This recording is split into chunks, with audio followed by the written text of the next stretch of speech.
Okay, I'm on YouTube and Facebook right now. Here we go. I got people turning up now. And welcome. By the way, while we're waiting for people to turn up, I'd love to know where you're from. I'm here in Vancouver, Canada. We're supposed to have snow tomorrow. And yeah, we don't always get snow, or we don't get much of it. But yeah, and I've got to head out to the suburbs in a couple days, and my car is not snow worthy. So I will definitely be on the SkyTrain, which is our subway.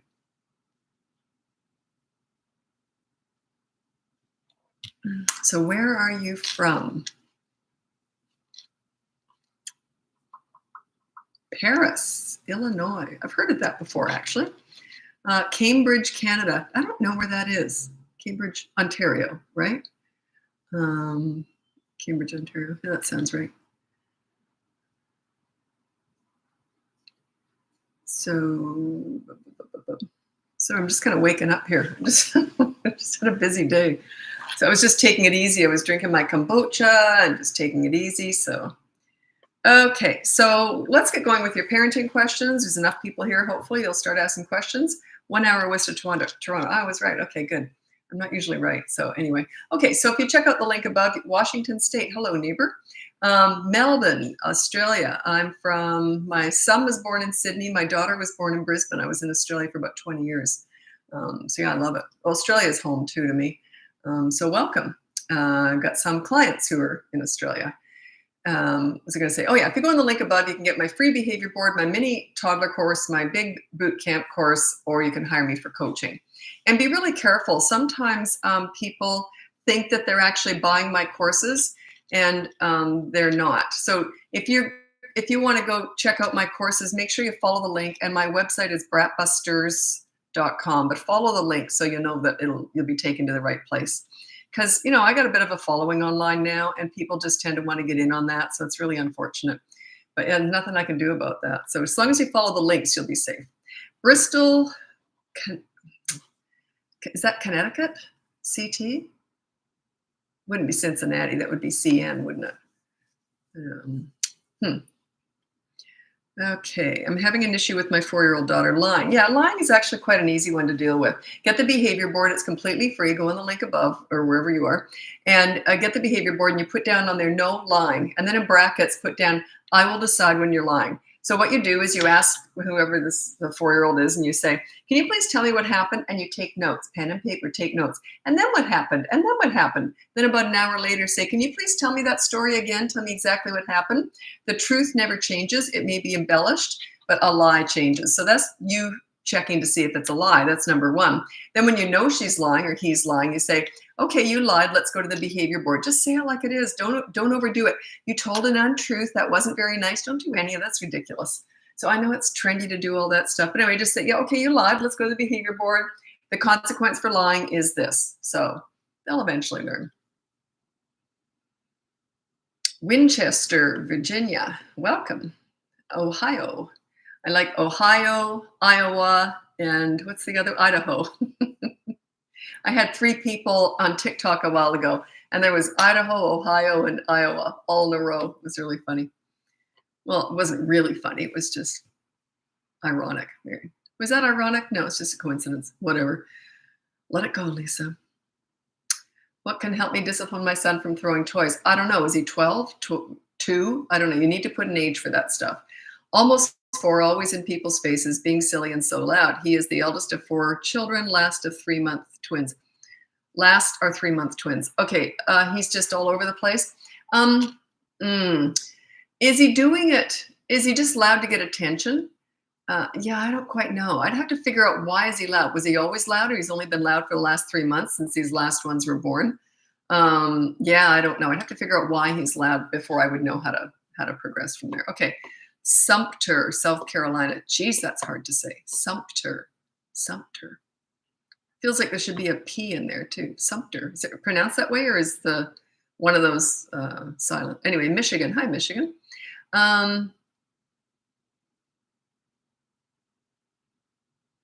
Hmm. Okay, I was just going to say before we get going, most people who do follow me on here or turn up to the lives have toddlers. So I'm just going to read up my top 5 tips for parenting toddlers. Um, they're just really good to know. I haven't changed these in months now, so hopefully it'll stay this way. Sometimes I change stuff. I go, yeah, a better idea would be this. Anyway, these are my top 5 tips for parenting toddlers. Number 1 is you childproof your home so you never have to say no. Number 2 is you set up a toy rotation system so they're never bored and your house is cleaner. Number 3 is you connect with a toddler in their world. Watch how they play and join in. You don't go to the nail salon with them. You go to the park and roll down the hill with them. They just start looking at you different when you get good at entering their world. Number 4 is similar. When you want to discipline a toddler, you enter their world. They're not about words. They're not about these mini therapy sessions, which are trendy right now, but they're garbage. Those are not for the toddler. Those were invented to make the mom feel good. They need consistent corrective actions. And you've got to be consistent because they learn through repetition. If you get it right 9 times out of 10, they'll remember the one time you didn't. They're just really clever that way. And the last one's probably the most important with toddlers. Stop trying to figure them out. They're not figure-outable. They're brand new, fresh human beings. They've got one marble and some tumbleweed in here. They're cute as a button, but they're all feet, no brains. They're just learning. I always call toddlers crazy, but it's not so much that. It's just they haven't developed sanity yet. They're not there yet. Imagine if you've only been in the world for 2 years and that first year you were a potato laying on a mattress. Like they're just forming. So New York, I love New York. My boy just turned 3 in December. We have a tough time getting him ready to go in the morning. He usually says, not yet. Oh, he's got you figured out. You know what that says to me? If he's saying not, I can't get the see more button to work. Anyway, if he says not yet, etc., it's just a tell. It means he doesn't respect you. Work on your leadership skills, and that just doesn't happen. People always want to correct the kids, but really you got to correct yourself. Am I a leader? Is that why they're back talking me? Is that why they're not listening? It's all about you. You lead, they will follow. Between the ages of 3 and 12 especially. That's why my boot camp course is that age. Check that out if you're interested. If not, just check out my free behavior board. It's all in the link above. What is leadership to me? Leadership to me is making kids like themselves and bringing out the best in them. When you do that, when you're the source of that, their high self-esteem, their pride, them liking themselves, they want to please you. And that's a really wonderful place to be when your kids want to please you. Not teenagers, you don't want that, but when they're little, you want them to look to you as a leader. If you're not a leader for them, you're going to send them out in the world very vulnerable, very susceptible to peer pressure, bullying, the drug dealer on the corner, the internet, the Kardashians. You get the idea? They're going to go searching for a leader elsewhere. So you want to set yourself up as a leader. Just follow along as I'm going. One of the main things to do is that when you're disciplining a child as a leader, you want to be very calm and very slow talking, almost whispering. It goes something like this. I didn't like what you did. You're going to be emptying the dishwasher tonight after dinner. Do you understand? And then if they don't do that, say, well, you didn't empty the dishwasher when I asked you to. So there's media blackout for 24 hours now. Do you understand? Put that on the behavior board to get yourself organized and to show the kids that change is happening. Leadership is just everything. Have you ever had a really good sports coach that you looked up to? You wanted to please him, right? You weren't an obedient soldier. You had a mentor, someone to look up to. I sort of consider parenting like mentorship. It's sort of like that. You want to be best friends with your kids too, but you're always parent number 1. That's your first role. Second role is, but if there's no disciplining needed, you can just have fun with your kids, kind of like I did. It was just a piece of cake right through the teen years. There's the odd bump along the way, but nothing big. Okay. My 4-year-old grandson, can you tell me if repeating is stimming? And I can't diagnose that. Yeah, you'd have to go to a doctor, go to a specialist for that. I can't diagnose that.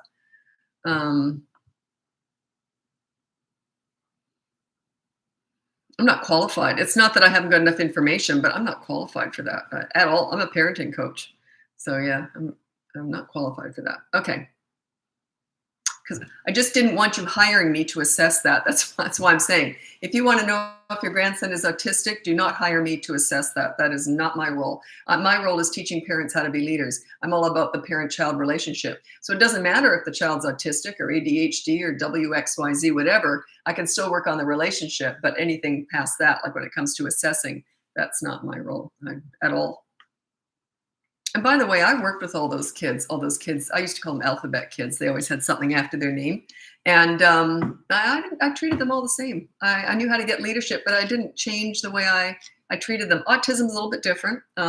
Communication skills are a little bit different sometimes, depends on where they are in the spectrum, right? And but yeah, generally, it's all just relationship building.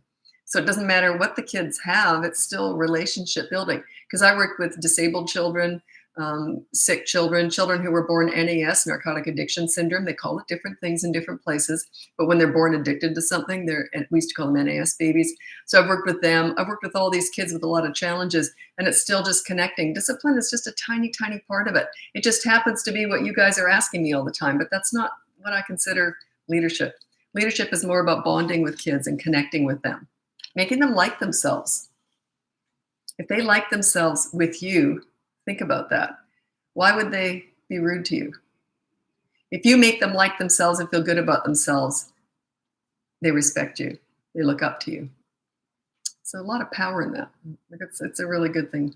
Once you get that sorted out, everything kind of falls into place. How do you deal with a 4-year-old copying bad behaviors at childcare? He seems to be a follower. Yes, potentially that is part of it, but also the stronger your leadership skills are at home, they take that leadership umbrella everywhere they go. From about the age of 3 to 4, in that it's usually 3.5 around there. When you're a really strong, calm leader at home, they are a reflection of your leadership everywhere. Because when you're a strong leader, they don't follow anyone but you. Does that make sense? You are their leader. When you say he seems to be a follower, he's looking for a leader. Remember I said earlier, if you're not a leader at home, they will go searching for it elsewhere. That's what I'm suggesting is happening.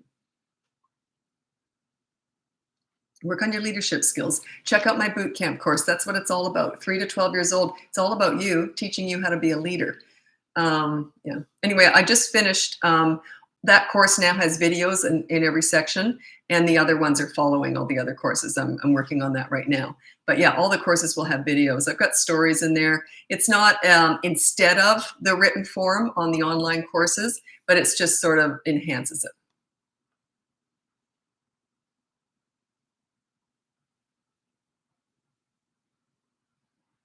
Sorry, I scrolled. I lost something.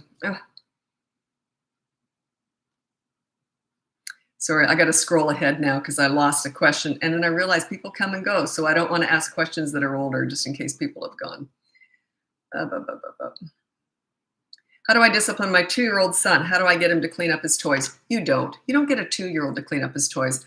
He might, like it might work, but yeah, it's not sort of something I would recommend. But what I said, the number 2 tip in how to parent toddlers is set up a toy rotation system. And that means that there's only a few toys out at any given time. And if they want to go somewhere, you're going somewhere fun, I would say this, I would say, put your toys away and then we'll go. If he's only got 5 toys out, it's no big deal. So yeah, you got to set them up for success. A lot of parents will say to me, how do I get them to clean up their playroom? By the way, I'm not into playrooms unless they're right where you are, because I've actually known people who've built playrooms on another level even. And I'm like, you don't want to be with your kids? Like you want to be around them all the time. So I'm not big on playrooms. They tend to be a big sort of they're just full of toys and they're just chaotic. And then where are you? Like, anyway.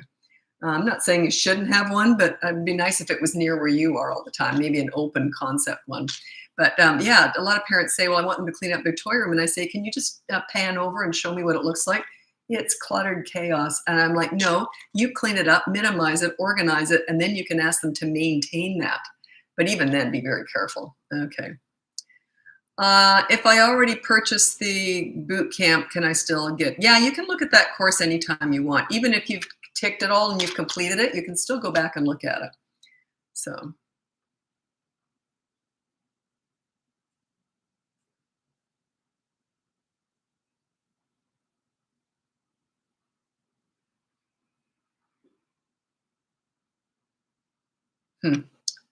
I was just going to read something out here.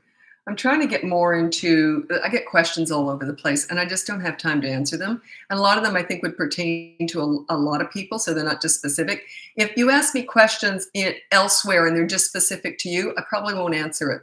I answer questions online and that when it pertains to a lot of people. And I'm trying to do them more in here because I just don't have time to go online and look at them all. This was a good question and it's one that comes up a lot. Yeah, I don't have a good answer for it, but I'm going to answer it anyway. How to become a leader with a toddler. It's a time. You're investing in tomorrow. They will start to understand when you say something and you make it happen. I say something once and then if they don't do it, I take action and make it happen anyway. Okay, come on, we're going to go now.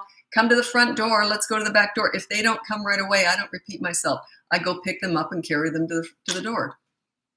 You see, like I say something once, that's how you start to get respect.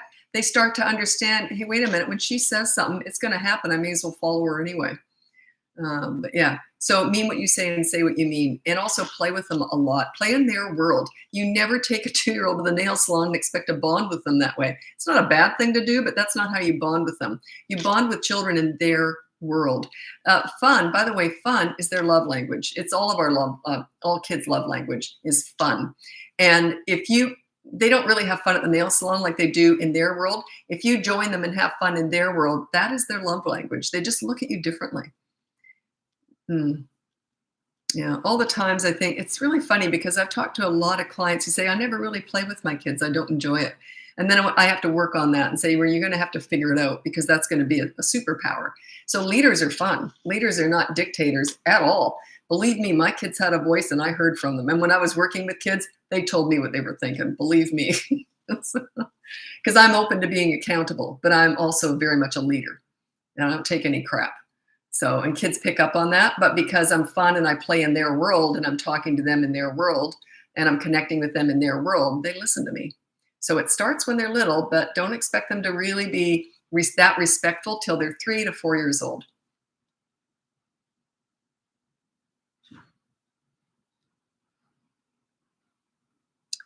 Oops. Yeah, okay, just a sec. I gotta hit the see more button here. Okay, how to deal with a hyperactive 6-year-old touching and constantly forcing himself on others, especially sister. I keep saying not to do it, do timeout. I hate timeout, don't do timeout. And remove him from situations, but does not really. How old is he? 6 years old. Okay. Every time he does that, I don't know how you want to phrase that. Just phrase it in a way where he understands. You can never put attitude, though. It has to be actions. You can say, don't force yourself on other people. And then explain what that is, okay?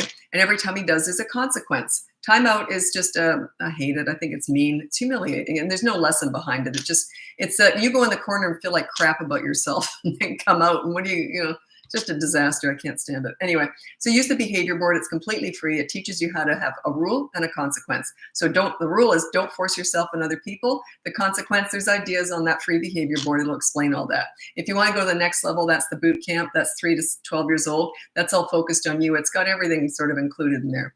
But yeah, that's just the next level. I can't stand timeout. There's 3 things I really don't like that are really common. One is timeout. That's the least of the ones that I don't like because it's like, I don't even want to deal with you. Go over there, sit in a corner, and you just rot in your own thoughts. I just think it's horrible. And then when they come out, it's like then you lecture them on what they did wrong and what they should. Oh, it's just awful. It's just torture. Imagine if you made a mistake at work and your boss said, you go in the corner, nose to wall, and you think about what you did. And then I'm gonna lecture you about it afterwards. It's just humiliating. There's no lesson in it. So I don't like that. The other one is diversion. It's when they're doing something bad and you divert them with something, like it's a reward, it's bribery, okay? Because you never divert them with broccoli. It's always with, here's some candy. So that's when they're doing something bad, you try and give them a reward. So what they've learned is, hey, wait, if I kick the dog, I get a candy. So that's what you're training them to do. The worst one, and my number one common discipline method I can't stand, is the countdown. It's when they're doing something bad and you say, I'm going to count to 3 and you better stop or else you're going to be in trouble, mister. So you go 1, 2, 2.5, and they keep pounding the little sister. And then as soon as you hit 3, they break. Where's the consequence for what they did? They've learned they can do anything they want in the short term, but by the time they hit 3, then they have to stop. Where's the consequence for what they did? It's actually condoning short-term behavior, and they'll pound even harder in those 3 counts. It makes you look like you're afraid of them. It just does. You better stop by the time I count to 3 because I don't want to discipline you, but I don't want to have to. And they pick up on that energy. It's a really weak stance. Okay. Agree. Our timeout is usually sitting together and talking about the problem. They don't need many therapy sessions. I know it's trendy. That's the please your parent style. It's been around now for about 30, 40 years. It started with participation awards. What a bunch of garbage. Anyway, I saw it coming and I thought, oh, we're in big trouble. You're going to raise self-entitled snowflakes with mental health issues. They don't need therapy sessions. It's just ridiculous. Sorry about that, but it just is. Think about it. Think about it. They're kids. Do they need a therapy session? They just need it. Hey, look, you made a mistake. Here's the consequence. Okay. Now, do you want to go to the park? That's it. Quick. Get it done.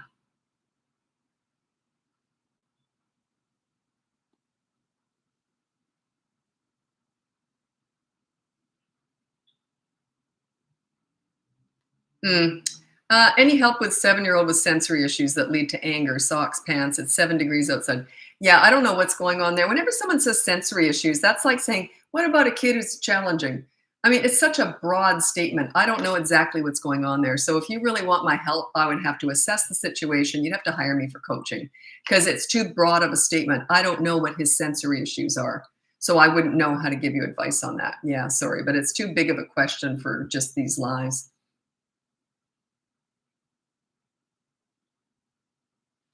Um,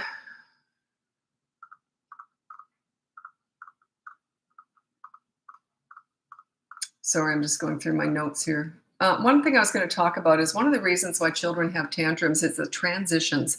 And transitioning from one thing to another is usually when children have tantrums.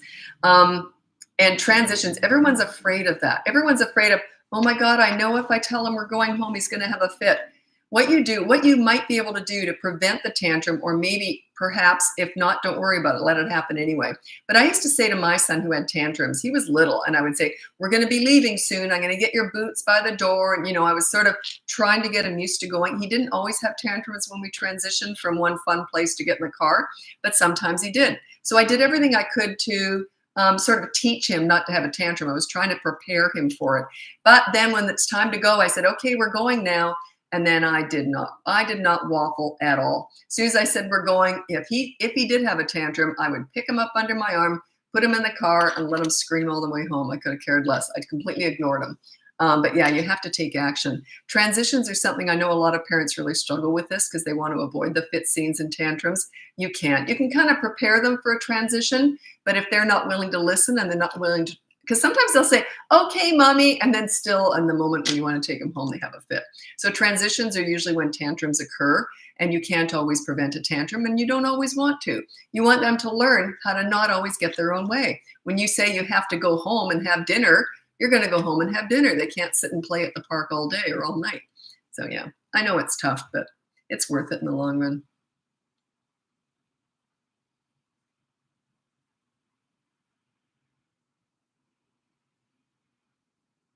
Uh, mm. 16-month-old, she goes from toy to toy, picks it up, dumps it over, moves on to the next. Does this mean she's bored?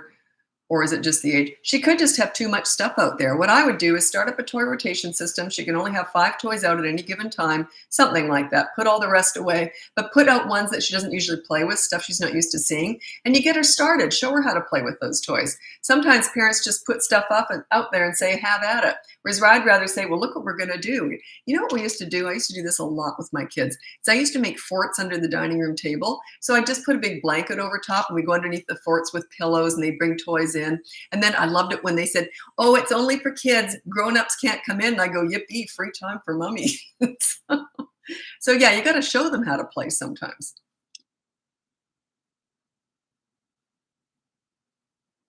There's that old joke, let's play hide and seek. And then they go hide and you never go looking for them. oh, I would never have done that. Might have taken a little bit longer to look for them sometimes. Just trying to get something done.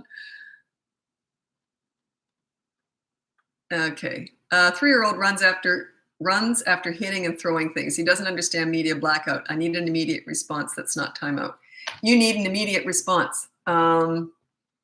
I don't have one for you. At 3, I don't do media blackout first. Put it on the behavior board, draw it in pictures if you have to, and say runs after hitting. So say no hitting. Put no hitting on the behavior board. That's actually the example that I use in the free behavior board. Check it out. You need an immediate response that's not timeout. I don't have one for you. Check out the behavior board. He's old enough to stop and think. You're underestimating him. He can learn how to do it. It might take a few days, but he can learn how to do that. I do this all the time. I just have clients all the time with 3-year-olds who can learn this.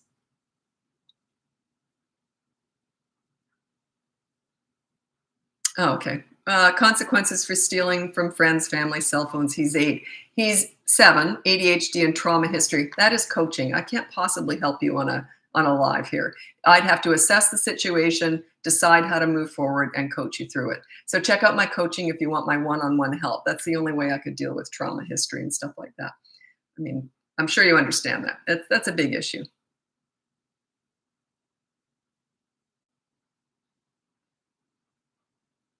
So I just have to scroll ahead here just to make sure I get the most recent comments, because if I answer comments, sometimes people have already gone.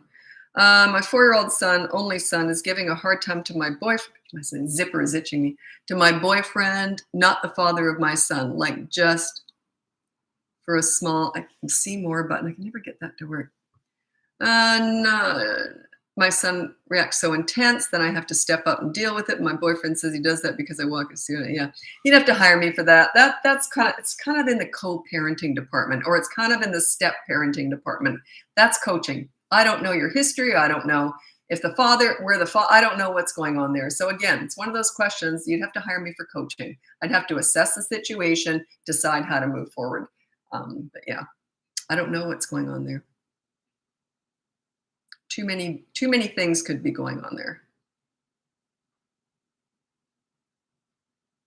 How to encourage a 5-year-old to be a little bit more self-sufficient, like getting themselves dressed. He will usually push back and say he can't or doesn't want to. Okay, here's what I would do.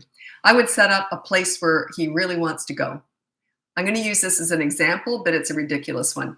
Hey, I'll tell you what, if you get dressed in 10 minutes all by yourself, we're going to go to Disneyland. So it's just an incentive. Just say, hey, we're going to go out for hot chocolate if you can get dressed in 10 minutes. So put the timer on. You always got to have timers. So yeah, something like that. Have an incentive. Get them used to doing it. See how that goes. That's a short term. See how it goes. And then, but then I would use that as leverage afterwards. Well, you know how to get dressed because the other day you did that. See what I mean? He's 5. He could understand that. Any tips for 4-year-old, 2 and 4-year-old? Well, I can't address the 2-year-old. You can't. They're just following the lead. But the 4-year-old, I would put no bad words on the behavior board. That's completely free. Check out the link above and put no bad words, and there's a consequence for every bad word. Okay? Yeah, I'm just really itchy. I don't know what's going on here. Okay. Check out that behavior board. Now that starts at the age of 3. It's just about you, teaching you how to have a rule and a consequence and how to follow through. Just do 1 per week. You can only do 1 at a time because you're learning how to do this. By week 2, you'll have 2 behavior boards. Week 3, you'll have 3 different rules for the kids. Yeah. You got to learn 1 at a time. Everyone wants, they all want that. I never used a behavior board. I would have addressed everything in 1 day, but I'm level 10 with what I teach. I know how to do that. I know how to mix it with fun too. Because if you're not mixing all this stuff with fun, that's the problem. A huge part of what I teach is how to have fun with your kids. Whenever parents make a mistake and they break the rule in the behavior board, I always tell them make sure they do break the rule, because then your consequence is always usually kid-led play, something the kids want to do. You have to play with them for 15 minutes, something you hate, they love, and they just love that. They think that's great. You know what? A lot of people say, you mean playing with our kids is punishment? Aren't they going to be hurt or upset? I've been doing this for 17 years. Not one kid has not been thrilled with it. Not one kid has taken offense to that. In 17 years I've been doing this, and not one single kid has ever been hurt by that, ever. They're just thrilled. Oh, you're going to play hide and seek? You yelled at me, now you're going to play hide and seek? Oh, can you yell again tomorrow? So that's usually how it goes. Any other consequences besides 24-hour media blackout for 4.5-year-old? That's not what we use. We start with a positive action. If they won't do the positive action consequence, then we resort to media blackout. So you got to give them an option. So if they do something bad, get them to replace it with something good.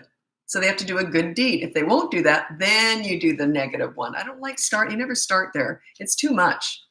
Oh yeah, you did that. Now I'm taking media away. I think it's kind of mean. You did that? Okay, empty the dishwasher. No, I'm not going to. Fine, media blackout starts now, 24 hours.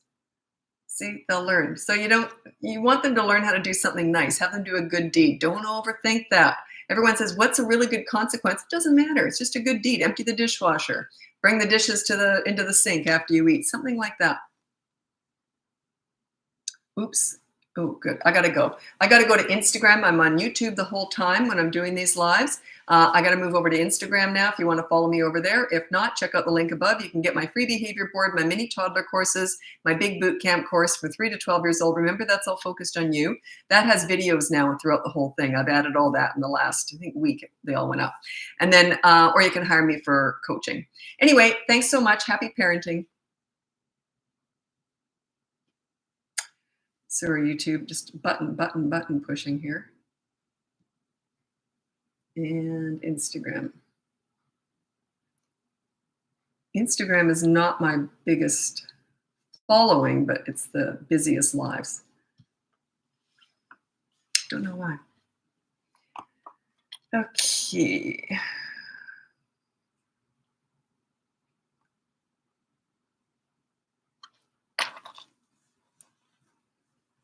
Hello.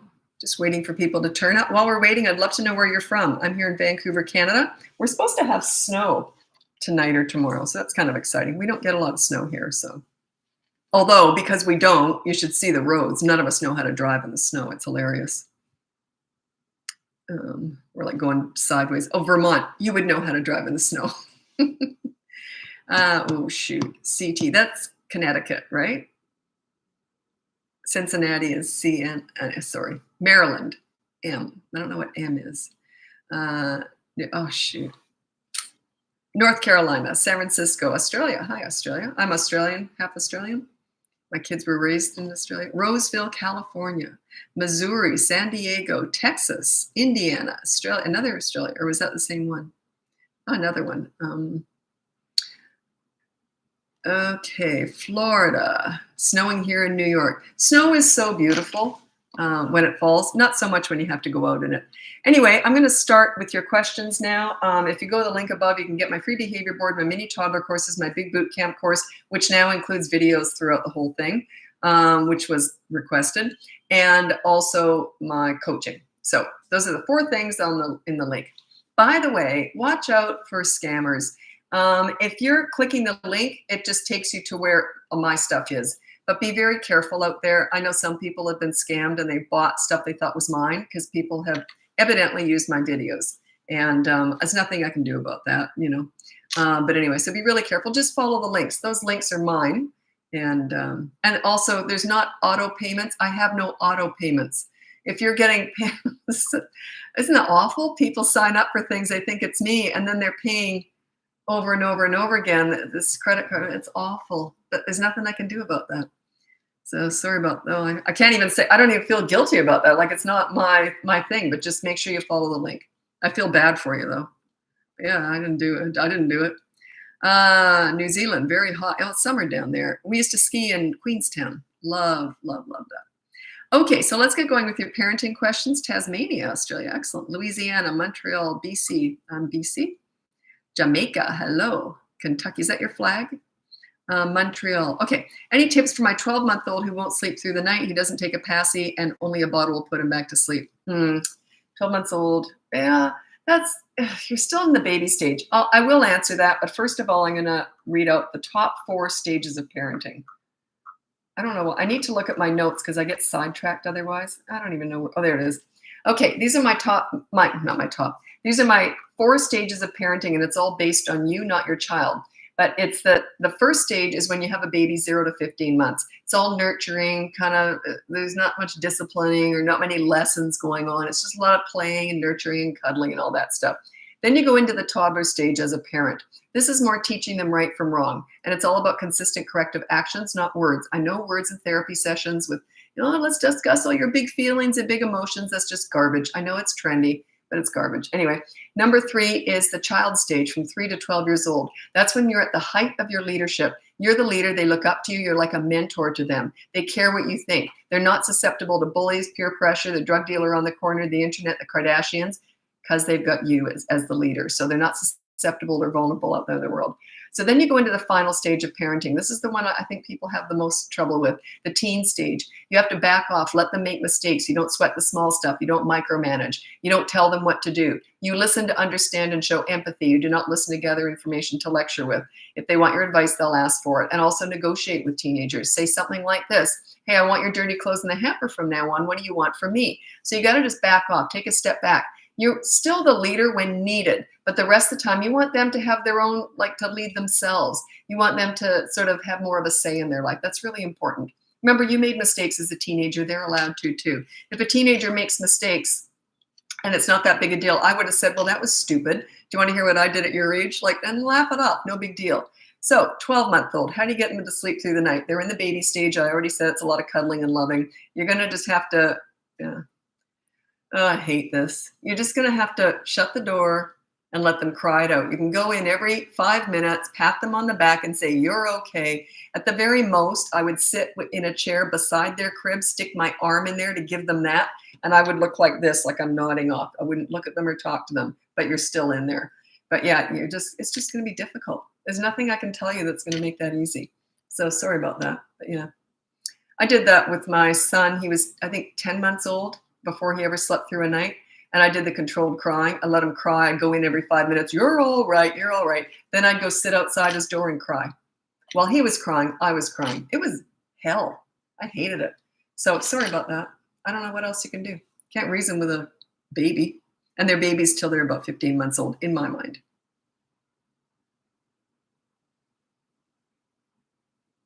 Oh, 20-month-old, you're going to hate me. 20-month-old starts screaming and crying when I start cooking or doing something and won't go play with dad when he tries to distract. Any tips for this? He has got you wrapped around his little finger. Boy, is he in charge. So yeah, I would just completely ignore it. Just keep cooking as if you don't even see them. Completely ignore. But I would have dad in the room, and if he starts biting or kicking you or doing something violent, dad would say no, and then he would pull him away from you. You got to be really, your timing has to be impeccable with all this stuff, though. They're about consistent corrective actions. So if you got to watch him like a hawk. If he's hanging on to you and screaming, it's like you don't even notice him. Dad's watching him like a hawk. Every time he goes to hit or bite, no, and take him away. And then let him go again, let him do it again. Every time he does that or tries to do that, there's a lesson in that. Or her, I don't know if it's a girl or a boy. But yeah, they have you wrapped around their little finger.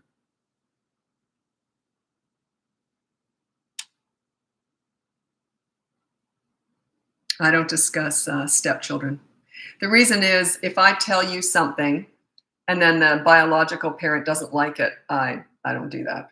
So I only talk to guardians or parents, whoever is in charge, right? So, but a large portion of my clients are step parents, but they're there with the biological parent. So I teach, I work on blended families too, and coaching. That's coaching. Yeah. Yeah, blended family stuff and step parenting, that's coaching. I can't possibly, because you're dealing with personalities and history and other parents maybe floating around somewhere. That's not a quick answer on here. And besides, you know why I know it isn't? Because my advice is so different for every family. It's the only answers I can ever give you that are really consistently, I think, health good answers is when it's the same for every family with the same problem. But the other stuff where I go, no, not for you. Sometimes I'll get clients who are often I do, they're related or they're friends because they'll recommend me to their friends or family. And then they'll often compare notes and they say, well, you got a very different Lisa from the one I've got, but they've got different issues. So they're going to get different solutions. So yeah, but any blended family, the advice is actually quite different often. So I can't give you a standard answer.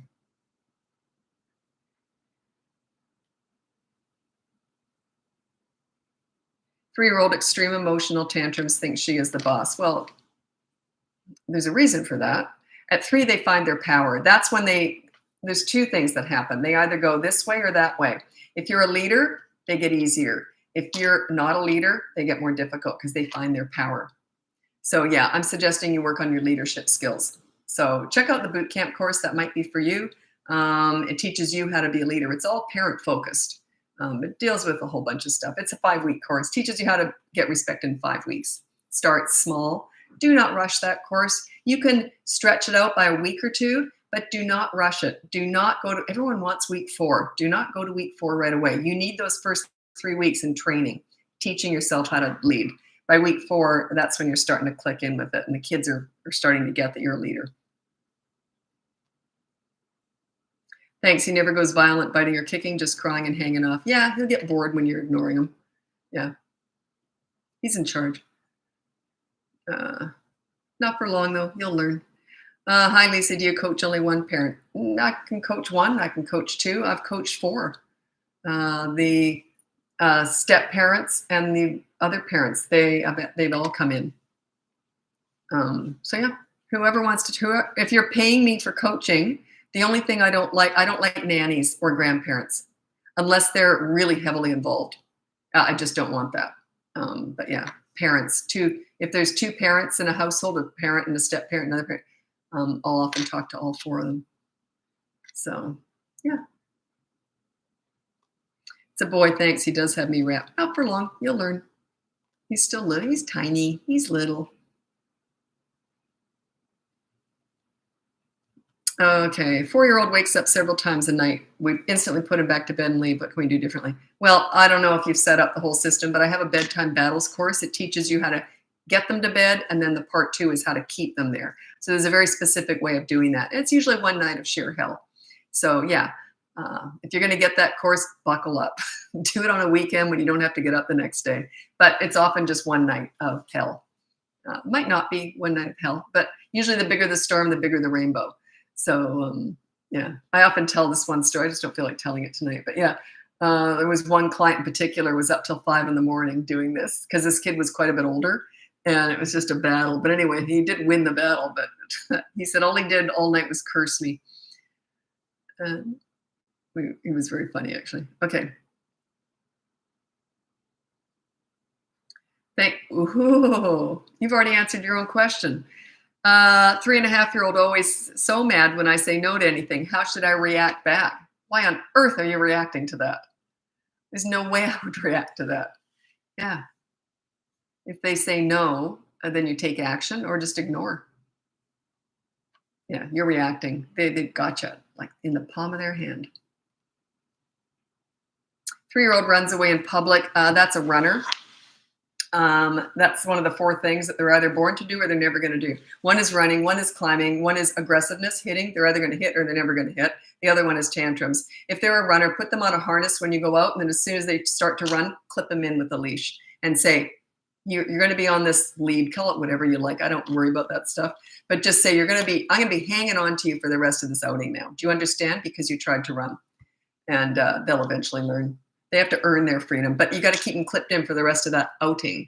And then the next outing, let them free with a harness on. As soon as they start taking off on you, clip them in. It's a safety issue. You don't want them to get hit by a bus or anything, right? It's like you buckle them into a car seat. No one ever argues with me on that.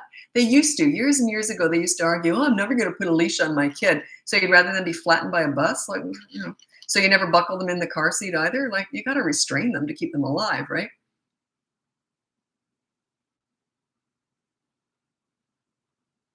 Our 3.5-year-old screams at the top of her lungs when she gets frustrated or doesn't get what she wants. That's just a tell. It means you're not a leader. She doesn't respect you. Work on your leadership skills and she will respect you. That just would not happen if you're a leader. It just doesn't.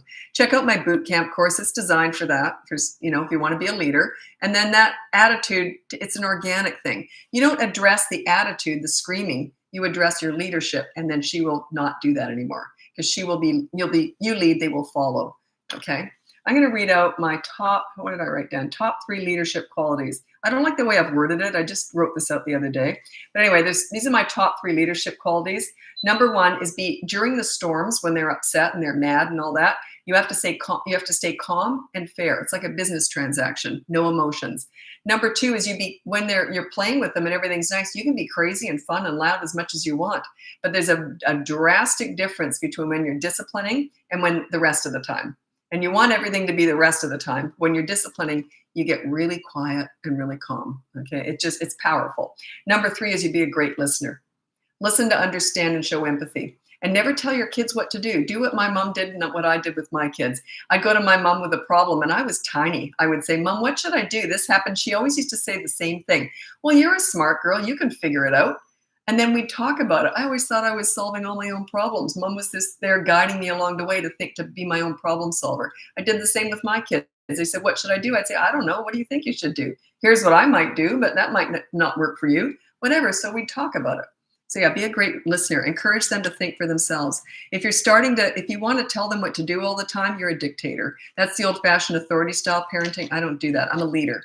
Leaders encourage them to have free thinking and think for themselves and problem solve. It also guides them to be respectful, because when you're a really good leader, they look up to you. They just don't disrespect you. Like, I never heard the words, I hate you, or anything like that with my kids. They would have been embarrassed, because I was a friend too. Leaders are also fun and friends. So, but you're always, number 1, I was very much the leader. Yeah, very much so. Excuse me.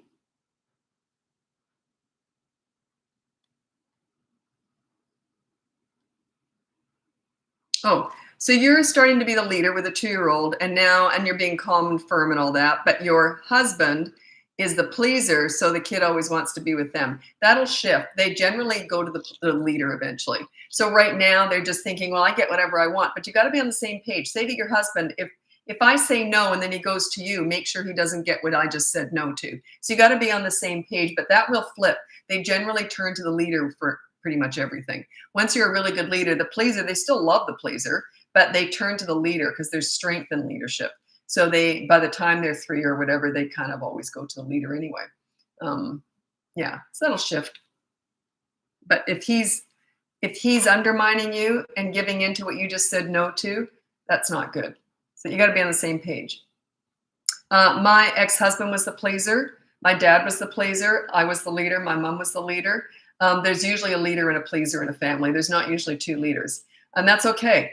But my ex-husband, when my son or whatever would try and push him around when I wasn't around, I just said, just say to him, do you want me to tell mom? And that's all it took. So we were on the same page, even though he was more the pleaser. He used me as leverage. There's nothing wrong with that. So as soon as they said, do you want me to tell mom? They would go, never mind. I remember with my dad, he would give in to anything. And I remember once I said, Daddy, can I please have this? Because I had to whisper because I knew mom wouldn't want me to have it. And he said, sure, sweetie pie, let's check with mom. And I said, oh, never mind. So just be on the same page. You don't have to have the same style. No parents have the same style. They're all a little bit different. But you got to follow that behavior board, follow the rules and the consequences, but you're going to be different. You should be. That's nice. It's kind of nice to have that difference. Okay, you got a 16-month-old who loves to throw food. So is this a phase? Oh, you intervene. There's no way I would want that. Anyway, let's say they're throwing food. Let's take that as an example. So you never have them walking around with food. I hate that. Anyway, so make sure they're sitting at the table. Like that's where the only place my kids ever got anything to eat or drink. So they're sitting at the table. As soon as they throw food, I would say no, pick it up, throw it in the garbage, and then you hand feed them. Don't let them have food in the rest of that meal. They might kick up a storm and not want to eat. That's okay. They'll survive. They can eat in a half hour. Say, okay, that's it. Then wash them up and put them down. And they'll still keep screaming. So give them some time to scream it out, get all upset. As soon as they calm down, put them back in and try again. You can give them food. If they throw it, do the exact same thing and then hand feed them. They will eventually learn. And then what often happens is parents will say to me, yeah, but what if they love being hand fed? Then I always say, then get real stupid with it. Like you go to hand feed them. Ooh, I dropped it. Ooh, oh, well, there you go. Oh, wait, I forgot. I should do that later. So get real slow and real stupid with hand feeding. They'll get so fed up, they'll grab it and feed themselves. So that's the idea. It takes time, though.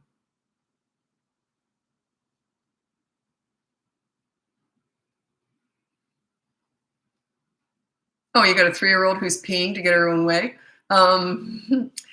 Yeah. You can't put that in the behavior board. I'll tell you why. You don't put bodily functions on the behavior board. But I know exactly what I do, but I don't want to tell you what to do. I'm not making any sense at all. I know I'm not. But I don't want other people just thinking it's a good thing to do. It's a drastic step. Plus, I would want to find out what your parenting style is. If you don't want to hire me for me to tell you what I would do, you can check out the behavior board, or you can go the next level and get the boot camp course. Set yourself up as a leader, and that would not happen.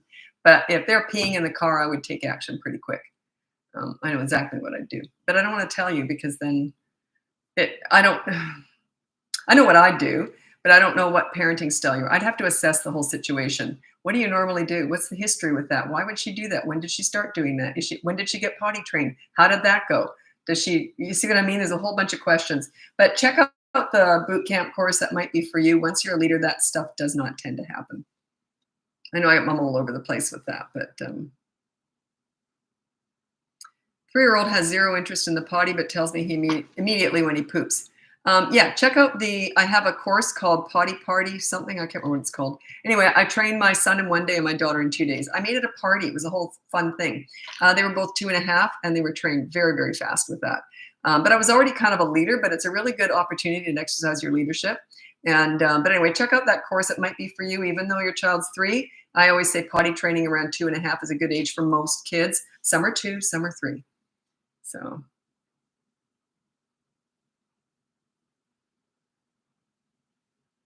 Oh, I thought I was running late. because I've got to do my TikTok after this.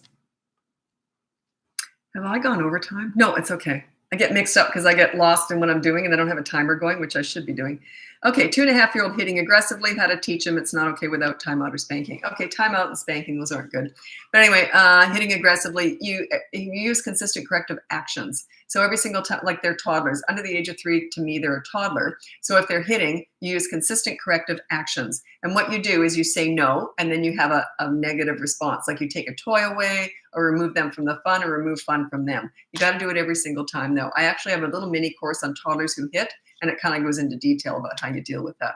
All these things are really good ways to start exercising your leadership with toddlers. All those toddler courses are sort of based around that. It's all about leadership and how to exercise it with toddlers. They're quite different. When they hit 3, they can stop and think before they act. Doesn't mean they will. And even if they can stop and think before they act, doesn't mean they're going to make a good choice. That's your job, to teach them to stop and think and then make a good choice. And they will eventually learn. But they have the ability to reason. Doesn't mean they will, but they have the ability to learn how to reason by the age of 3. Under that, not so much. That's why they're about consistent corrective actions. Words are useless with toddlers. And all of us, really. I mean, think about it. Everything in life is not about words. Think about it. If we don't pay our mortgage, are words going to do it? Or foreclosing on our house, is that going to do it? An action does it. If we speed, being told we shouldn't speed, is that going to do it? Or having to pay money out with a ticket? See what I mean? We all learn through actions. Consequences, actions are better. You shouldn't speed. You should pay for your groceries before you leave. Well, wouldn't it be more effective if they card you off to jail for not paying for your groceries and just stealing them? See what I'm saying? Words don't tend to do anything. It's actions for all of us, really.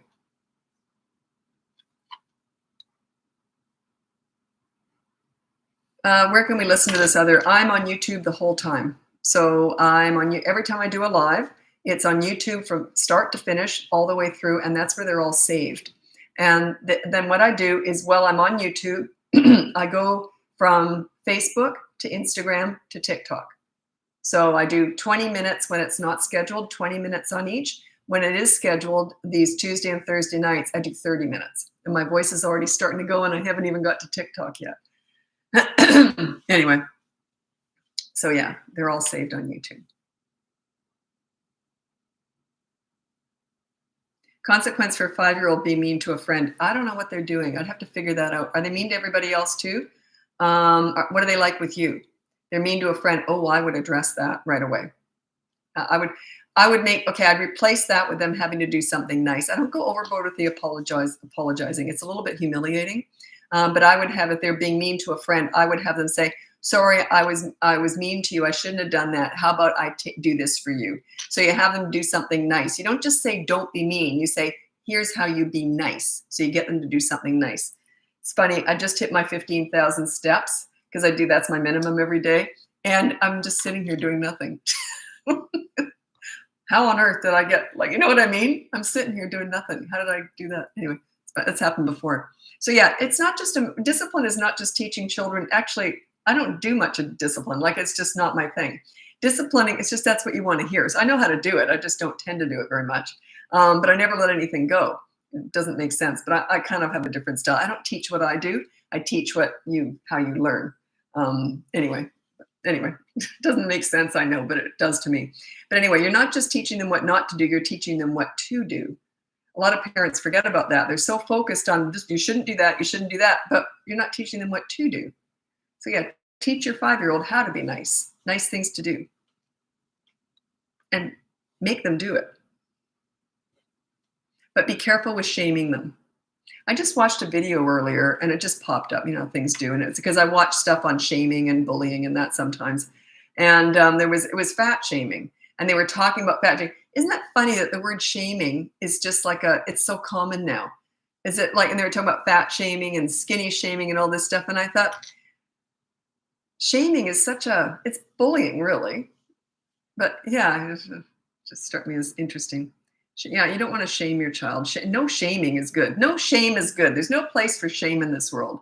It's not good. You can be ashamed of yourself, but there's no place for other people trying to shame other people. It's abhorrent. I just think it's awful. I think it's insecure people who want to do it to make themselves feel better. That's why they shame.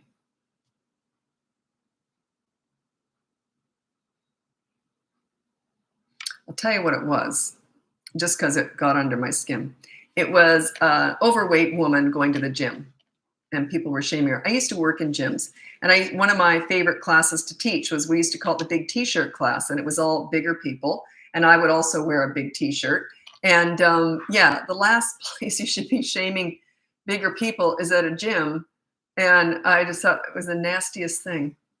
Sometimes I just want to go into the screen and grab someone. It just really bothered me, especially because I used to work in gyms. So 21-month-old daughter doesn't like to read books. Doesn't like you reading her books. Maybe you're not good enough at it. Like, work on your skills. Like, when I was reading books, I go, oh, wow, look at this. So yeah, work on your storytelling skills. Maybe you're just not exciting enough when you're reading a story. My kids both had this teacher called Mrs. Walker. Her name was Ann Walker. She could tell a story, because I used to support help out with kids in the classroom, and she was telling a story. This was me. Like, she just had a way about it. Oh, look at this. So you got to act it out. Yeah, maybe that's it. Just get better at telling stories, that's all. So I got an ambulance going by here.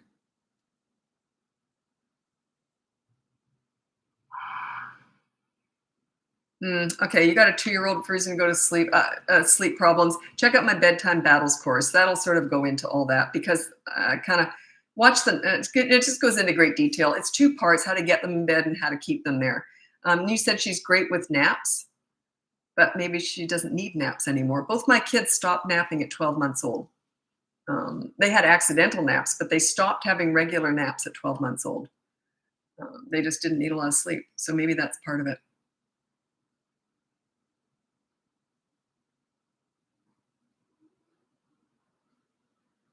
I'm just trying to mix up some ages here. It's mostly toddler stuff, but if you have teenagers, are my specialty. If you have older kids, ask away.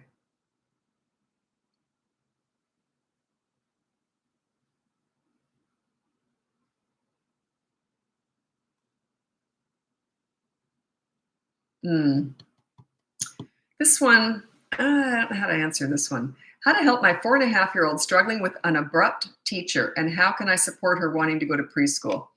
I used to tell my kids, and they both had a bad teacher, and none of the parents liked her. She shouldn't have been a teacher. She hated kids. Anyway, I was glad my kids got her, because I thought it's really good practice, because you're going to have bad bosses. And I never wanted to protect my kids. That's the pleaser parent style. You want to protect your kids. You didn't actually say that, though. But yeah, you want to make everything easy for them. Yeah, say, that's okay. You're not going to like everybody. That's okay. You just still have to go to school, and it'll be okay. And you just have to teach them how to deal with that. I don't quite know what you mean by abrupt, though. It could mean a lot of different things. But yeah, both my kids got a bad teacher. And yeah, she should not have been teaching. She used to tell us parents what she didn't like about her kids. You know what she didn't like about my son? He's a fidgeter, but he would do this with his pencil, and he wouldn't make any noise. But it would just, and so then I taught him, I said, do it underneath the desk so she can't see it. She said to me, but I know he's still doing it, because she could see his arm moving. I didn't know what to say. I didn't say anything. I think I probably just laughed. Oh, okay. How can I get my 14-year-old, a teenager, I love teenagers. How can I get my 14-year-old daughter to go to sleep at a normal time? One of her teachers emailed me about her sleeping in class. Does she have any devices when she goes to bed? I would take them all away, because normally that's what they're up doing. They're looking at devices. So I would say none of us are going to have devices after a certain time. Say your devices stop at 9, ours stop at 11, because we're adults, and that's just the way it is. When you're our age, yours can stop at 11. And then have in your master bedroom, have a charging station in there, and all the devices go in there. So give that a go. But otherwise, I don't know what's going on if she's not getting any sleep. It must be devices. Or is she having a lot of caffeine? These energy drinks, they're keeping kids up at night. So no energy drinks or caffeine or anything. You can give that a go.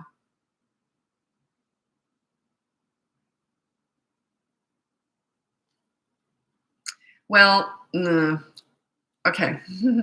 You kind of given me a bit of a pass with this one. You'll see what I mean in a second. 14-month-old cries so hard he holds his breath and blacks out. Pediatrician said to ignore, but it doesn't sit right with me. Okay, the pediatrician said to ignore, so I'm not going to argue with that, put it that way. But there is something that you can do that it's an old wives, not an old wives' tale, because it does work. But look up what would grandma do. And there's one thing that I cannot recommend because I'm not a doctor, because it's not medically sound, but doctors have told me to do this. So, but I just don't feel comfortable saying it, because if you've got a kid holding their breath and blacking out, that could potentially be a medical issue. So I don't want to give any advice. But if you've already gone to the pediatrician, they said to ignore it, check out what would grandma do or something like that. Yeah, and there is one thing you can do, and doctors have told me to do it. So yeah, but I can't recommend it. I probably could, but I'm not comfortable saying it. Okay, suggestions. This is such a good one. Suggestions for sibling rivalry between 12 and 16-year-old. Extreme hate between them at times. Are they two girls? Boy, anyway, doesn't matter. Here's 16 and 12 years old. I kind of help if I knew they were boys and girls, and which is which. I'm just going to look for an answer. 16 and 12. If not, I'll just say it's two girls. Okay, let's just go with that. I'll just say you got two girls, 12 and 16 years old. They hate each other's guts, okay? So they don't have to like each other, by the way. They love each other, I'm sure, but they don't have to like each other. I would say that right up front. Look, you don't have to like each other, but you're a sibling. We have to learn how to get along in this house. So anyway, a lot of parents make this mistake. If they've got kids who aren't getting along, and they do this when they're growing up often, so that's what causes this, is they realize they're not getting along, so they do a lot of one-on-one time with each kid. It's the worst thing you can do. It builds resentment. You haven't taught them how to get along. You've just sort of, you're actually, it makes everything worse. They end up hating each other. So what you do is when you're going to do anything with them, do it with both of them. So if you're going to go out to the nail salon or something, go with both. Don't do the one-on-one time. If you're going to play games at home, do it with both. But don't play games, do silly stuff with them, like just whatever they enjoy doing. Go to the mall, go shopping, but do it with both of them. And also you know how my kids bonded? They were 5 years apart, a boy and a girl. They had nothing in common, but they bonded over laughing at me. We did some really silly stuff. We'd go to paintball or do all that kind of stuff, and they'd end up laughing at me. We always did stuff that I was useless at, and then they bonded over laughing at mom. So yeah, think about that. Don't do one-on-one time with them if they're having problems getting along. There's nothing wrong with doing one-on-one time with them, but if they're not getting along, it's the worst thing you can do. Builds resentment, builds hate. I've had families who said, and I said, and also you don't do competitive stuff. Like you don't play Monopoly to get along because, the first round around the board, everyone knows who's going to win. So don't do competitive stuff. Just go do something fun. And anyway, this one family, the mother was just working. None of the kids got along. She had 3 kids. I think it was 3 kids. None of them were getting along. But she was just trying desperately. I spent 20 minutes with each kid. We time it throughout the night. I said, no wonder why they all hate each other's guts. So finally, after a couple of weeks, she never did that. And she played with all of them. They found stuff, Play-Doh or whatever it was. I can't remember the age. Anyway, and she couldn't believe the difference. They were all getting along and they were laughing at mom. And, that's how they bonded. I always say that. So yeah, it made a world of difference. That was just a recent family. It has lots of that. Oops, I got to go. I'm late. I got to go to TikTok and do my live over there. If you check out the link above, you can get my free behavior board, my mini toddler courses, my big boot camp course, or hire me for coaching. Happy parenting. Shoot, I hate being late. I'm late. I'm 3 minutes late. I hate being late. And I'm on the wrong TikTok channel. Silly me.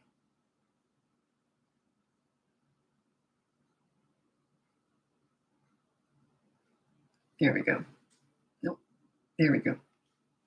I've only got one person on YouTube. That's unusual. I don't have, YouTube's my smallest following. I don't usually have many, but I usually have more than one. Okay, now I got 2. Oh.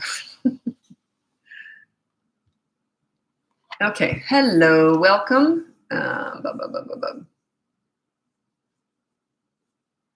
So I'm just looking at your names. Sorry I'm late. I was on Instagram. And I was talking away because when I do my lives, I do Facebook, Instagram, then TikTok. And I don't set a timer, which stupid me. I don't know why I don't. But anyway, so I'm going to have to get a timer and figure that out. How are you feeling, I am?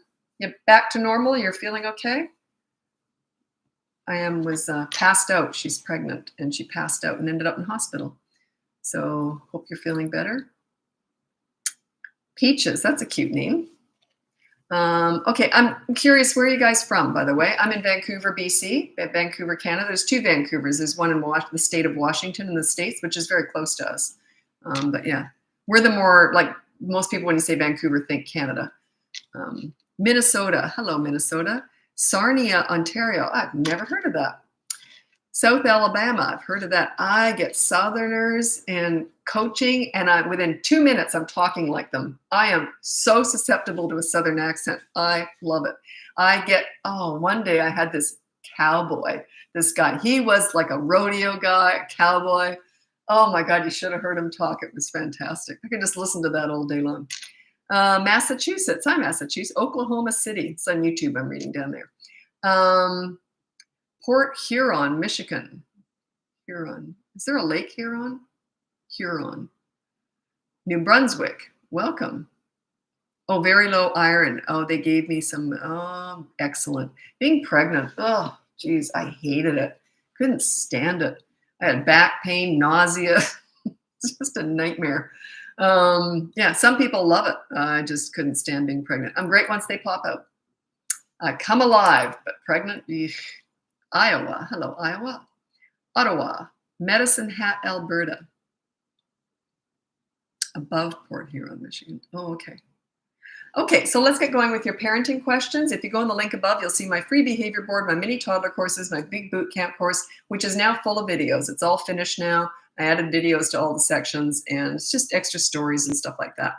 Oh yeah, coaching, if you want to hire me for coaching. I did finally get rid of the one session coaching. I always complained about it because I don't get to follow up. So I never felt like I just wasn't, it wasn't satisfying to me as a coach because I like to follow up. So I give advice in one session that I don't know how they're doing. Anyway, I got rid of it finally. So it's just the 3 and the 5 session packages. Way better. It took me 2 years to do. I kept threatening to get rid of that one session. It took me 2 years because people kept saying, we just want the one session. It just wasn't working for me. What to say to a 3-year-old when is doing something good behavior?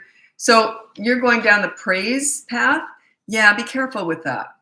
There's nothing wrong with praising children, but a lot of parents think that's how you build self-esteem. Also, if you're praising good behavior, it sort of says you're normally rotten, and now you're going on. It's like the behavior board, not the behavior board. It's like the reward chart. I hate reward charts because the message you're sending with a reward chart, you're actually saying to your child, you're normally rotten, but if you should happen to be good, you'll get a reward. Praise almost, like I never really praised my kids. I always told them I was so lucky to have them. They were great kids, but I didn't go on about every move they made if they were good. My baseline was good behavior. I just expected that. So I wouldn't praise just for baseline behavior. And that's not how you build self-esteem. You build self-esteem through pride.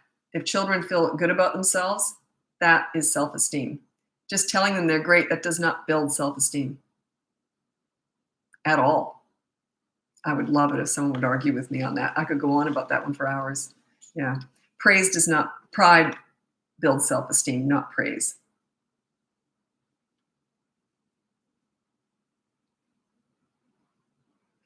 Is no one going to argue with me? God, I would love it. I thought someone would. Oh, well. Okay.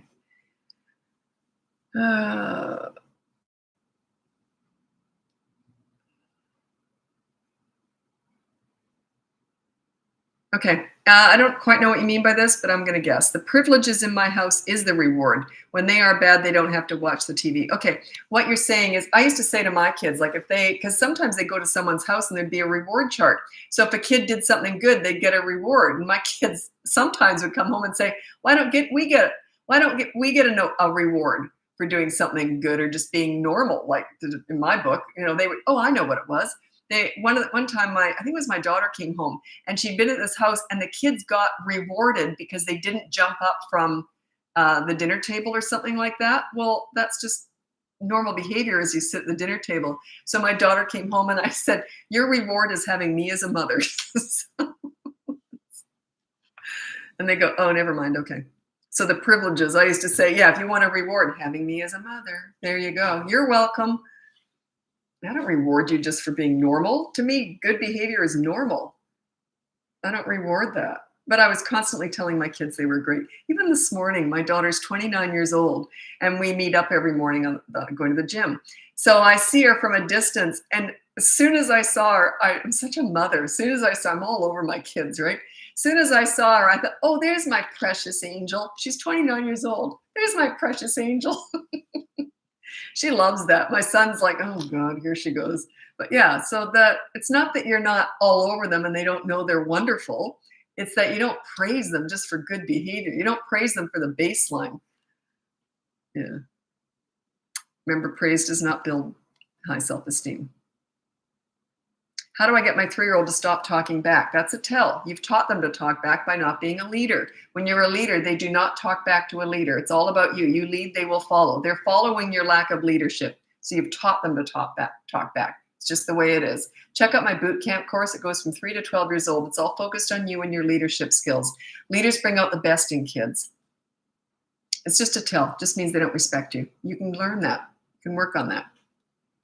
You know, kids don't come with instruction manuals. That's what I'm here for. That's what other people are teaching it. We're the instruction manual. You're not supposed to know everything. I've been studying kids for 52 years. So that's where I've learned this. It's all experience-based. I worked with hundreds of kids with all sorts of challenges. So yeah, everyone, parenting is the hardest job in the world with the least amount of training, and everyone expects you to be an expert, especially you.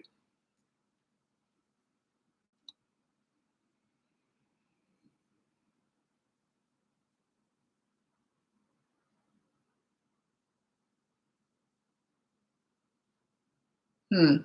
I struggle every morning with my 6-year-old son. Doesn't want to put his jacket on and go to school. I actually have a course coming up, morning routines, school morning routines, and it's all about that. It's I also have a mealtime battles course coming up, so they're very similar. It's all about structure and systems, and it's a process. So I can't give you a quick answer. But basically, the idea around it is have an incentive for getting ready in the morning. Some people are just slower in the morning. Like my kids, they would race around in the morning getting ready for school. Then they could turn the TV on. That TV would never have gone on if they hadn't done everything required to get ready for school. So it was no big deal. They just did, I taught my kids, you got to do what you need to do before you can do what you want to do. So have incentives. Say, look, you can have 5 minutes of the iPad if you get ready by a certain time. So have an incentive. Nothing wrong with that. It's not bribery. Bribery is when you're offering something when they're doing to stop doing something bad. You are offering an incentive for doing something good. There's a big difference between the two. You never bribe to stop bad behavior. But yeah, my kids, they would race around. I have no memory of really telling my kids to go to bed, do homework, or get ready for school. They just understood you do it. And then they just get used to doing it. So they don't need to have TV every morning, but they just got used to doing what they need to do. They were self-disciplining, basically. So yeah, that's the basis of that whole course that's coming up. There's a lot of other steps in it.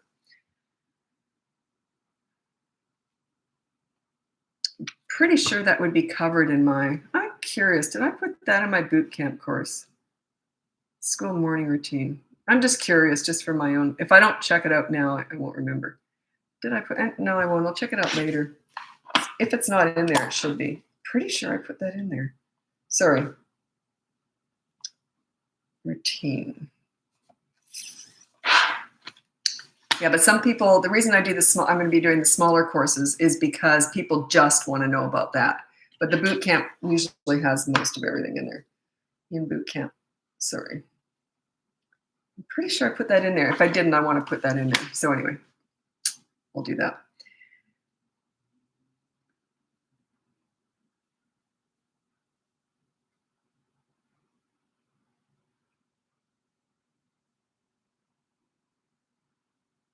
I don't even want to read that one out loud. I don't know what's going on there.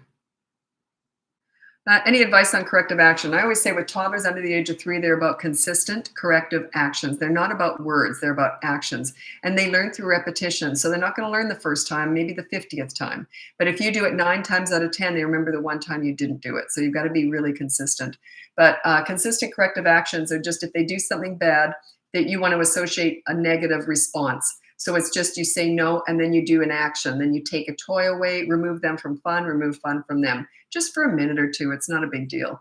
Depends on the age and what's going on. But yeah, they're not about words. These mini therapy sessions are absolute crap. They drive me insane. It's like, your big feelings and your big emo. How are you feeling when you did that? That's just garbage. Oh. So ridiculous. It's like that. Use your words. Oh, it's so ignorant and patronizing to say to a child. Could you imagine even saying that to an adult if they're upset? Use your words. How patronizing. I would never disrespect kids like that. It's just awful. Be more like me. Use your words. Jeez, it's ridiculous. Oh, I can feel myself getting frustrated. That's what I'm up against. That please your parent umbrella that's been so popular for 30 or 40 years. It's ignorant. It came out with the participation awards. Yep, you turn up and you get an award. Yep. You know what you're raising? Self-entitled snowflakes with mental health issues with that kind of attitude. Some lady gets on the bus. You didn't validate my feelings. I'm just the bus driver, lady. That's what you're raising. These victims, these me, roll out the red carpet everywhere I go. Where's my participation award? I got on a bus. It's just ridiculous. What are you teaching your kids? Horrible. I'd love to know what kind of consequences you teach in your courses for toddlers. I don't have courses for toddlers. I have mini niche courses, like the tantrum one, the biting one, but I don't have a big course for toddlers. What kind of consequences? They're about consistent corrective actions. They're not about consequences. If you break a rule, here's a consequence. It's not done like that. You can't reason with a toddler. You don't want to. You want to meet them in their world and their language. And their language is all about actions. They're looking at you. They're not listening to you. So whenever they do something bad, you say no. That's just starting the ball rolling. Just say one word, no, and then you have an action. So if they do something bad, you have a bad reaction, like a bad action to match it. So you take a toy away, remove them from the fun, remove fun away from them. Just every single time. They will eventually learn. No anger. It's very calm. Very, very calm. No. Then you take a toy away, put it somewhere for a few minutes or a half hour, whatever. They'll eventually learn. What do you suggest for a 10-year-old who does anything except what she's told? Well, are you an authority-style parent? Trying to be an authority-style parent? Because she won't do anything she's told. Are you a good listener? Are you meeting her needs? Or are you just trying to manage her wants? Yeah. The old-fashioned authority-style parent is very much into managing the wants. It's all about discipline. Do what I say, what I tell you to do, and I'm the leader. I'm the boss, right? I don't do that. Yeah, so just the wording in there. Check out my boot camp course. That might be good for you. It's about leadership, how to give respect to get it. And it goes up to the age of 12. So you're still in that window. And yeah. Don't agree with. Ooh, goody. Someone doesn't agree. Don't agree with what? The reason I love it when people disagree with me, with respect, unless they're just being nasty, but if someone doesn't agree with anything I'm saying, it just forces me to explain it better. Yeah, which is good. It teaches me how to explain it better. Like some of my clients are child psychologists, and boy, do they ever want the psychology behind it. I love it. I don't have the lingo they do, but I can still explain it in plain form. And I just love that. But I always say to them too, if they hire me, they ask a lot of questions and I say, you're kind of wasting your money. Ask questions at the end. If it doesn't make sense at the end, then ask questions. Because I'm not a therapist. I don't listen to problems. I'm talking pretty much all the time through coaching. It's me telling you what to do. I ask for some information and then I tell you how to move forward, step by step what to do. And so I say, yeah, you're kind of wasting your money if you're always asking questions. But anyway, but I love all that stuff anyway. And then at the end, sometimes they do. What we'll often do is if one of my clients is a child psychologist, we'll finish the session. Then I'll say, now let's talk psychology. Because I don't want to waste their money talking about it. You know what I mean? So then we'll talk about it after the session. I love all that. because no one ever wants to know the psychology behind what I teach. And I love, that's my favorite part. Why do I do this? Why do I hate timeout? Why do I listen more than I talk with teenagers? Why do I do all that? Why? You see what I mean? It's all, that's the fun part. Took me 52 years to figure all this out with kids. They're actually, because we've all been there. We've been there. If you can find your inner 2-year-old or your inner 12-year-old, it makes it a lot easier. I can literally almost remember every single age. I go back and I can remember how I was thinking at every single age. So I try and work that way. It's quite fascinating. To me, just to me. I know it's boring for you guys. Sorry about that. Anyway, okay. I'm going to read out my top 5 tips for parenting toddlers because it bears repeating. Most people on here usually have toddlers. These are my top 5 tips for parenting toddlers. The last one's really important. Number 1 is child-proof your home so you never have to say no. Number 2 is set up a toy rotation system so they're never bored. Keeps your house cleaner too.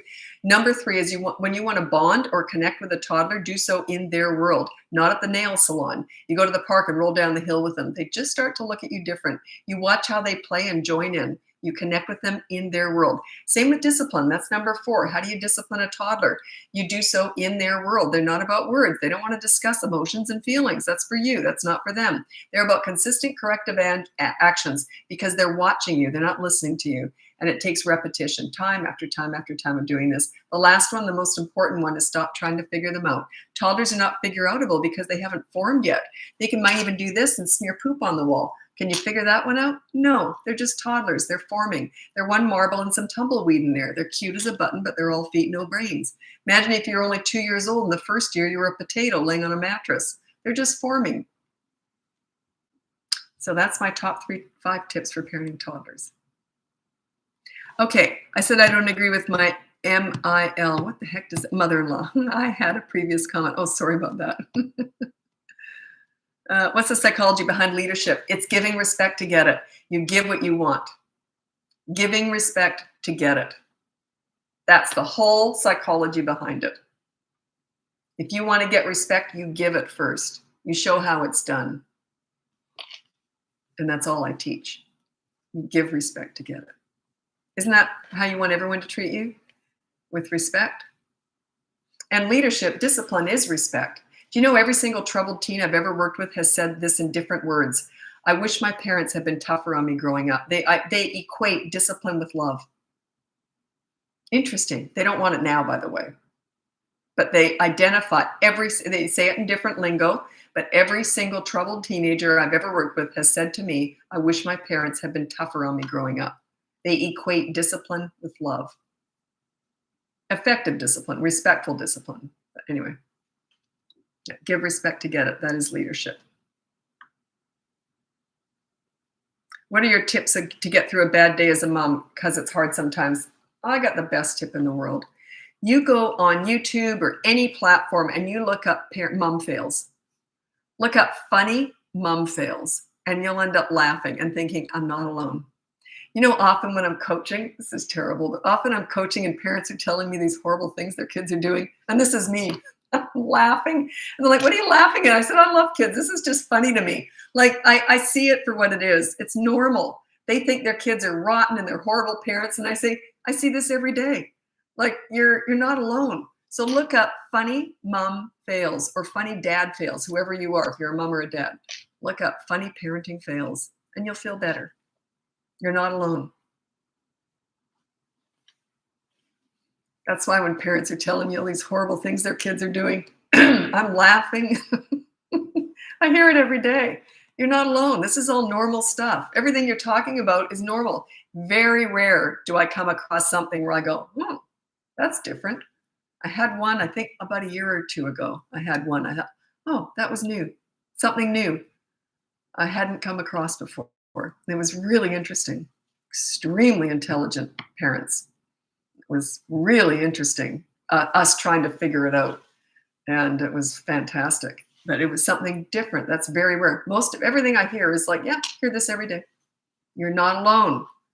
And if you ever feel shamed or judged, God, I hate that. I hate bullying. If you ever feel shamed or judged by anyone, just say, yeah, whatever. I don't know what I'm doing. Just, go like that. Get rid of them. Say, yeah, stupid me. Oh, well. Don't let people make you feel bad about parenting. God, I hate bullies anyway. I can't stand bullying. I mean, I don't hate the bully, but I hate adult bullies, I'll tell you. Mom to mom bullying, that's a real thing. I did a whole course on that once years and years ago. Mom to mom bullying. I know it's just done to make that person bullying, all meanness is done to make the mean person feel better about themselves. It's all their own insecurities. But still, you're hurting other people. Why would you want to do that? Single mom here, so was I. Any advice for being a mom and a dad? They just be a leader. A leader, they need leadership. Just be a leader. You can't replace the dad. Like their dad was still in the picture in that, but they lived with me. I was a single mom. And, but yeah, you be a leader. Leadership is just everything. Because you're a safe place to land. When you're a good leader, they're going to tell you everything right through the teen years. They need that more than anything. They need a safe place to land. I'm going to read out my top 3 tips for parenting teenagers. The only reason I keep looking at my notes is because it keeps me on track. Otherwise, I veer off. Okay, number 1, this is my top 3 tips for parenting teenagers. Number 1, you listen to understand and show empathy. You don't listen to gather information to lecture with, or they will shut you out. If they want your advice, they're going to ask for it. They already know it anyway. Number 2 is you negotiate pretty much everything. Hey, I want your dirty clothes in the hamper. What do you want from me? It's not a blanket statement, but just think about what could you negotiate? Give them more power, show them respect, because remember, leadership is giving respect to get it. Number 3 is really important. Do not sweat the small stuff with teenagers, because you don't micromanage a teenager. Save your energy for the big stuff if you even need it. They're going to make mistakes just like you did. It's okay. If my teenagers had done something stupid and it's no big deal, I would have said, well, that was stupid. I said, wait to hear what I did when I was your age, and we'd laugh it off. Like, it's okay to make mistakes. There's nothing wrong with that. So be a safe place to land. They'll tell you everything. And that's the power. Boy, oh boy, does that ever solve a lot of problems in life? If you have a safe place to land, I told my mother everything, and my kids told me everything. So yeah, having that person in your life that you can tell anything to without judgment. Think about it. I had that growing up. And I remember, I didn't think anything of it because I thought everyone had that. As I grew up, I realized that's not common. I told my mom everything. She was a real safe place. She was my best friend. She died in my arms when she was 93. She was a safe place to land. Do you know what's funny? Is she was 93 with dementia in a care home. And if I was having a bad day, I'd curl up in bed with her. That's where I felt the safest there. My 50s, curled up in bed with my mom. But yeah, safe place to land. Very important. So you're a single mom, be a leader, be a safe place to land. They need that. That'll give your kids more than a lot of kids have who have both parents don't even have a safe place to land. A lot of kids. Those teen years are hell without that.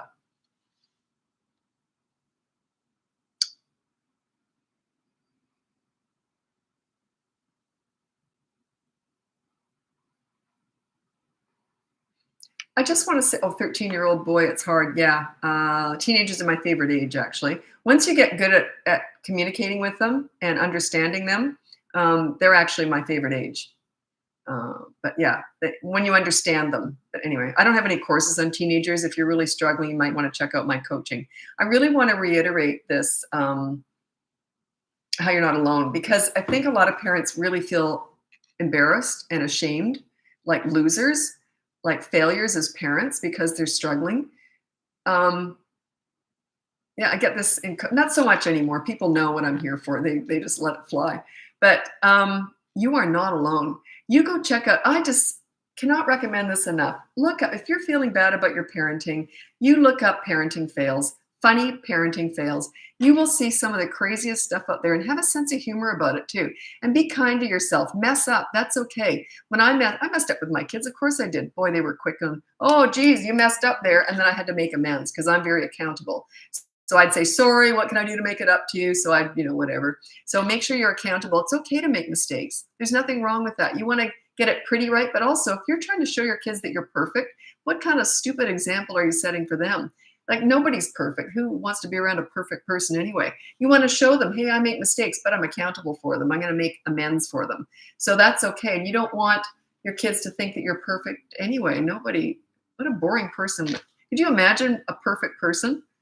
There is no such thing. You know what it is? Our flaws are what bonds us. You know those little inside jokes where people are really dumb at stuff, or whatever? That's what bonds us with other people. It's their vulnerability and their weaknesses. And I showed that with my kids, and we used to laugh at me a lot. So yeah, be human, be vulnerable, but I was still very much the leader. Leaders are vulnerable, they are human. The old-fashioned authority, the dictator, that was different. But yeah, leaders are very vulnerable. They show weakness and they show mistakes, but they're accountable. So think about that. If you're struggling with parenting and you feel judged and all that, just keep watching and go to these funny parenting fails, and you'll feel a lot better about yourself. I would say that's probably the best advice I've given you today, is look up funny parenting fails. Just thinking of some of them. That dad that took his teenage daughter snuck out of the house. I can't remember what she did. He took her computer outside and shot it with a rifle, and he put it on YouTube. Would I recommend that? No, but it made me laugh. So it's better than ignoring your kids, I guess. I don't know. But anyway, so yeah, thanks so much for watching. Check out the link above. You can get my free behavior board, my mini toddler courses, my big boot camp course, or you can hire me for coaching. Anyway, we'll talk to you again soon. Happy parenting.